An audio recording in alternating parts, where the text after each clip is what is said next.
Video tutorial bagi permohonan dokumen borang tender. Berikut adalah kandungan dan durasi bagi video tutorial ini. Sila layari laman sesawang www.tenderwizard.my.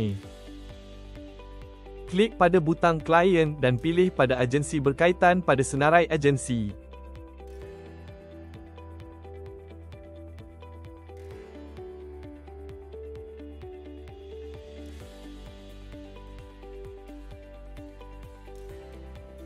Senarai iklan tender bagi paparan penawaran perolehan. Klik pada tab E Perolehan dan klik pada paparan penawaran perolehan.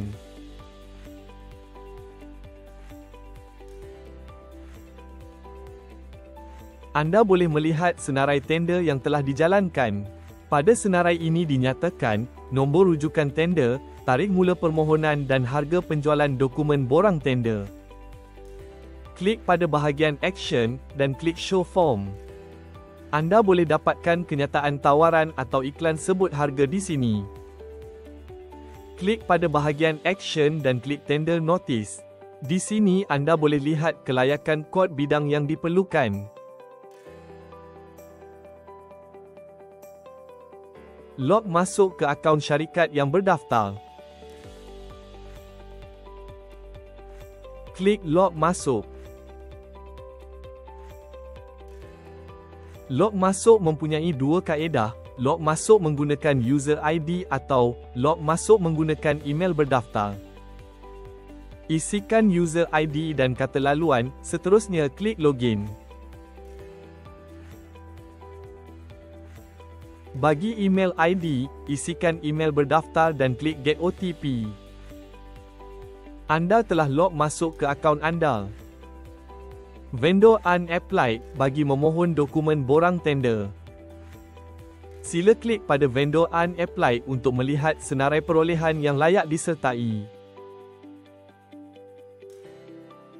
Senarai perolehan yang disenaraikan disaring mengikut kod bidang, taraf Bumiputera dan negeri.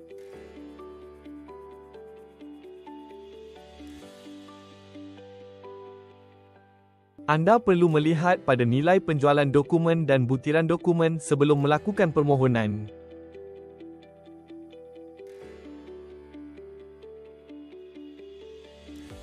Cara pembelian borang tender. Semak nombor rujukan tender dengan betul dan klik pada butang Action dan klik Request Tender Form.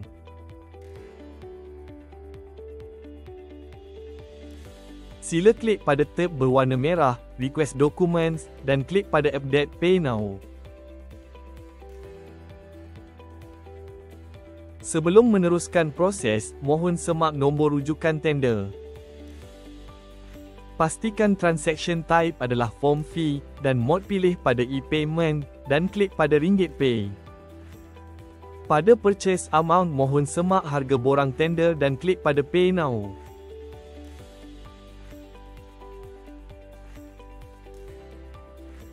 Mohon baca maklumat pop-up tersebut sebelum meneruskan pembayaran. Dua kaedah pembayaran, menggunakan kredit atau debit card dan perbankan atas talian. Sekiranya melalui kredit atau debit card, isikan butiran yang diminta dan klik butang Proceed. Sekiranya berbankan atas talian, pilih bank pilihan anda dan klik butang Proceed.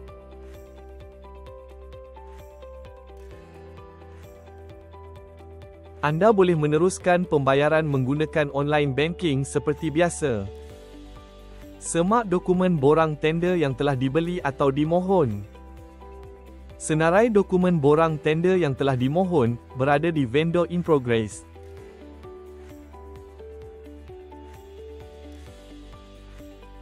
Anda perlu semak nombor rujukan tender dan status tender.